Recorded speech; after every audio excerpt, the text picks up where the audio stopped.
You're not being controlled by force. You're being controlled by repetition. And the scariest part is most people think they're living their life, but they're actually living a ritual. A ritual is anything you repeat that shapes your consciousness. And if you don't choose your rituals, the system will choose them for you. Because control doesn't need chains anymore. It needs schedules. And yes, the Bible already warned you about this. In the last video, we answered the question, who benefits from the illusion? Because a disconnected human is profitable. A remembering human is dangerous. But now we need to go deeper. Because if systems benefit from illusion, then how do they even keep the illusions alive without ever even touching you? The answer is ritual. Most people hear the word ritual and think of candles, altars, or ceremonies. But ritual is much deeper than that. You see, a ritual is simply a repeated act that programs your nervous system. Ritual is repetition with meaning attached to it. And that's important because your brain learns through repetition. Your nervous system learns through repetition. And consciousness becomes whatever it keeps repeating. So when you repeat fear daily, well, you become fear-based. And when you repeat scarcity, you become scarcity-based. And when you repeat survival, well, you forget that you're divine. This is why illusion doesn't need to be enforced violently. It only needs to be rehearsed. Now let's get biblical, because the Bible isn't just a history book. Okay, it's a coded spiritual manual. And the Bible repeatedly shows us one warning. Be careful what you worship. Because worshiping is not just prayer. Worship is attention. And whatever you give attention to becomes your God. For where your treasure is, there your heart will be also. This is Matthew chapter 6, verse 21. That verse is not about money. It's about consciousness. Your treasure is your attention. Your heart, that's your energy. And whatever you repeatedly focus on, you build an altar to. This is where people get trapped. Because the system doesn't need you to deny God. It only needs you to worship something else. One of the deepest stories in the Bible is the golden calf. Moses goes up to the mountain. And while he's gone, the people start to panic. They start to feel disconnected. But what happens is they create something external to worship. And that's the point. When humans forget the invisible God, they start creating visible idols. And today, we do the same thing. But the idols look different. Today, the golden calf is money, status, beauty, celebrity, followers, politics, and the illusion of security. The golden calf is anything you worship because you're afraid to trust the unseen. The moment humans feel disconnected, they start worshiping systems. Now here's where it gets deep. The system's greatest tool isn't law, it's time.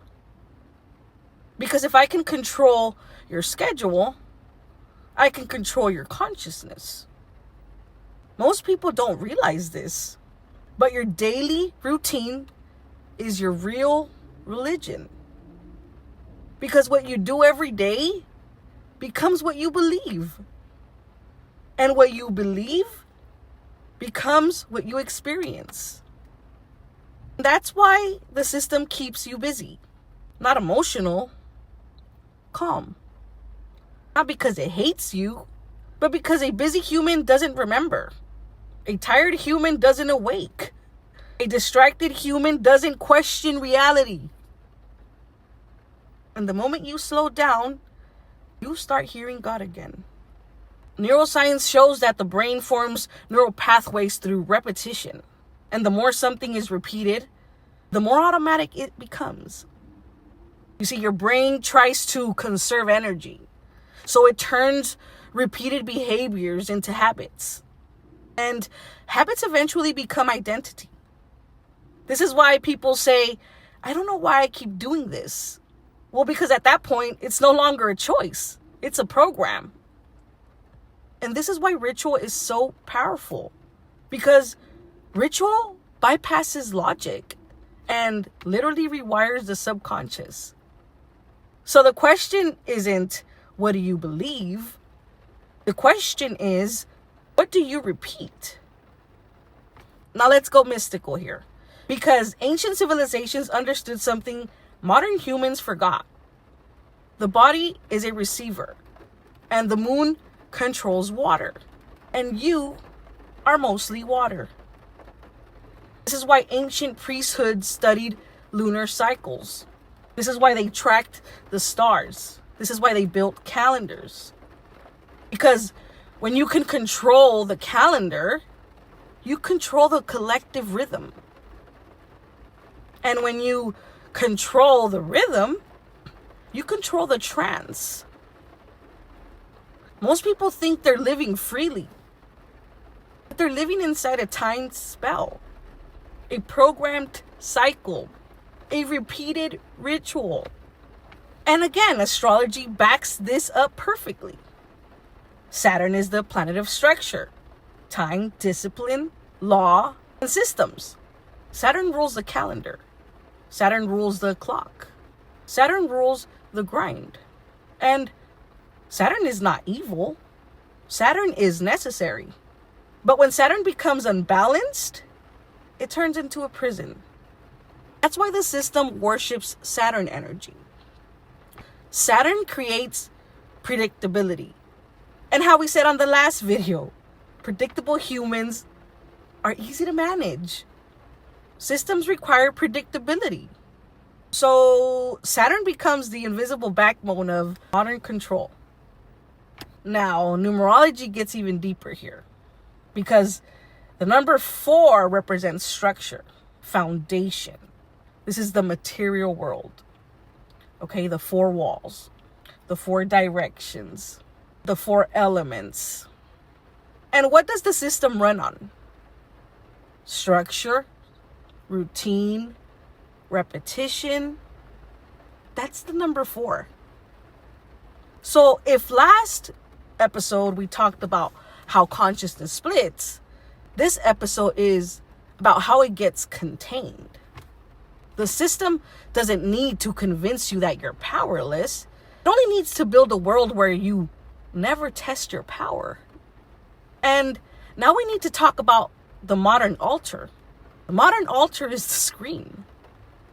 Because the screen is a ritual device. Every day people wake up, and before they even pray, before they even breathe, they check the screen. And what enters their mind first? Fear, outrage, comparison, scarcity, drama, conflict. That is a ritual, and it shapes consciousness. So when people say, why am I anxious? Why am I depressed? Why do I feel disconnected? The answer is because your first daily ritual is feeding your nervous system poison. And guess what? The system benefits from that. This is why Jesus was revolutionary. Jesus didn't just teach a belief. He taught practice. He taught prayer. He taught fasting, silence, retreat. He taught forgiveness. He taught detachment. These were not religious rules. They were nervous system liberation. Be still and know that I am God. This is Psalm chapter 46, verse 10. Stillness is not just peaceful. Stillness is dangerous to systems. Because in stillness, you remember. In stillness, you hear truth. In stillness, you realize the illusion. So here's the truth. The system doesn't control you through one big life. It controls you through 1,000 small repetitions.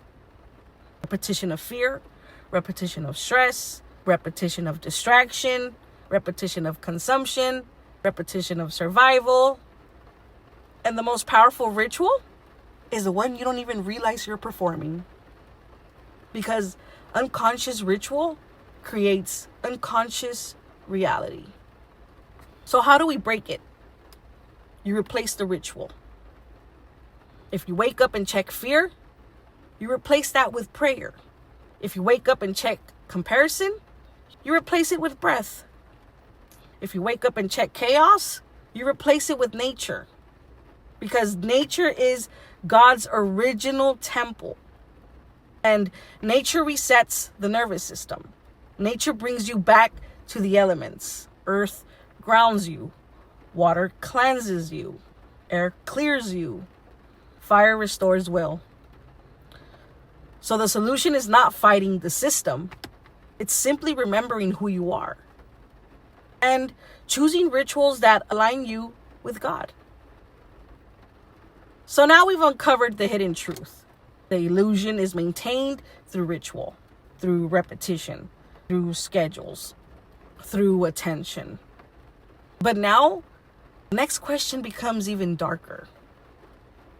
Because if rituals shape consciousness, then who created the rituals we're living inside? And why do they all lead to the same outcome? Disconnection from God, disconnection from nature, and disconnection from self. In the next video, we're going to expose the deepest ritual of all, the ritual of sacrifice. Because the system doesn't just want your attention, it wants your life force. I'll see you in the next one.